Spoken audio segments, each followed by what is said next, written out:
Bonjour les amis, je vais vous parler aujourd'hui d'une de mes grandes copines, une écolo, Sophie Taillé-Polian. Donc une écolo, la cinquantaine, elle a l'âge exactement de mon fils. Apparemment, c'est pas écrit, en tout cas, si elle a des enfants, elle n'en parle pas. Donc je présume qu'elle doit être très irritée par la campagne de frontières, l'extrême droite qui pousse les enfants à faire des bébés. Ça doit être vu comme une politique horriblement nataliste, résumant la femme à son simple rôle de reproductrice. Alors Sophie Taillé-Polian, naturellement, elle a voté, comme l'ensemble des députés, le nouveau texte sur les lois sur le viol et la loi du consentement. Donc, ce qui n'empêche que la Sophie, ça ne l'empêche pas d'avoir des fantasmes. Alors, il y avait les stances de Sophie, pour ceux qui ont un petit peu lu, il y avait les stances de Sophie, mais il y a les fantasmes de la Sophie, qui ne sont absolument pas des fantasmes sexuels. On n'est pas obligé d'avoir des fantasmes qui ne soient que sexuels. Mais elle a un problème, la Sophie, avec le groupe Bolloré. Le groupe Bolloré, apparemment, ça l'empêcherait peut-être justement d'avoir une vie épanouie, et pourquoi pas une vie sexuelle épanouie. Donc elle a un vrai problème, et donc elle veut absolument, c'est son grand combat. C'est une élue écolo, Génération S, Benoît Hamon qui a disparu et tout.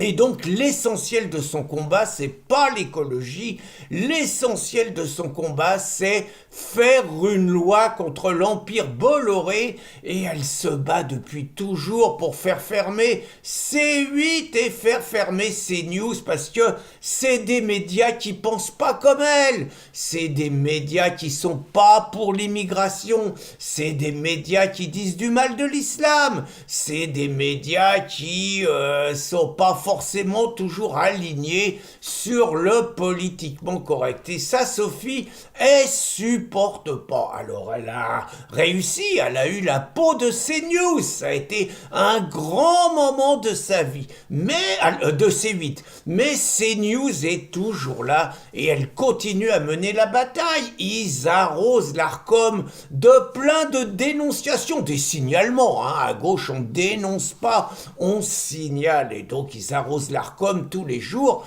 en espérant obtenir un jour de l'Arcom ce qu'ils ont obtenu avec C8. Mais elle a un autre fantasme, c'est la justice sociale. Et alors là, la justice sociale, elle a plein d'idées. Son idée, c'est taxer.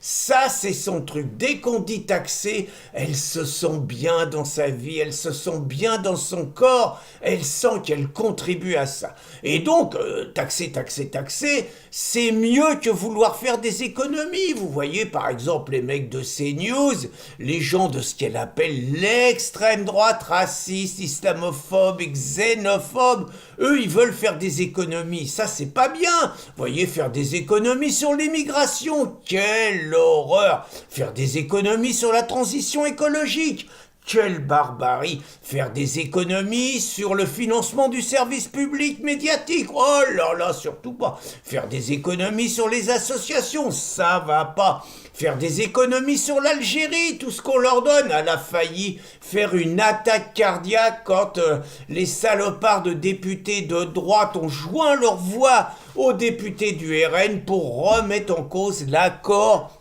franco-algérien de 1968. Non, elle veut pas de ce genre d'économie. L'aide au développement, France Travail, tout ça, ça fait travailler ses copains. Ils servent pas à grand chose, mais ça sert à faire travailler quand même ses copains qui ont infiltré tout l'appareil d'État. Non, non, elle, c'est taxer, taxer, taxer. Alors évidemment, la taxe Zuckman, ça n'a pas marché, mais on va essayer l'impôt sur la fortune. Et puis, on va taxer les entreprises, parce que les entreprises, ça pollue, les entreprises, ça pue, et puis les entreprises, y gagnent plein d'argent, et même si c'est les plus taxées au monde, les entreprises françaises, on peut encore leur piquer du fric. Mais elle a surtout un autre objectif. Elle sait que des gens comme moi et plein de Français, on a un tout petit peu d'épargne. On a quand même 6 000 milliards d'épargne. Près du double de la dette française. Donc la Sophie, elle a des idées. Alors, elle veut pas, attention, elle veut piquer l'épargne des Français, elle veut piquer les 6 000 milliards, mais c'est pas pour leur voler comme ça, c'est qu'ils vont être gagnants, vous voyez, c'est-à-dire qu'elle est désolée parce que les Français, ils ont de l'épargne qui est pas productive. Bah oui, l'épargne, on a toujours épargné pour pouvoir avoir des projets d'avenir, pour pouvoir faire face à des soucis et tout, c'est pour ça qu'on épargne. Et donc la Sophie, elle veut faire le bonheur du peuple, et éventuellement le sien, sans demander son avis, et elle veut piquer les 6 000 milliards des Français qui sont pour l'instant un tout petit peu au chaud, mais qui servent pas de manière productive, pour qu'ils servent de manière productive, et comme ça, après avoir piqué les 6 000 milliards des Français, elle leur restituera et elle fera leur bonheur contre eux. Moi, je ne sais pas ce que vous en pensez, mais quand des écolos et des gens de gauche veulent me piquer mon fric pour faire mon bonheur, j'ai plutôt tendance à sortir la fourche. Bonne journée les amis, et bon dimanche à ma copine Sophie.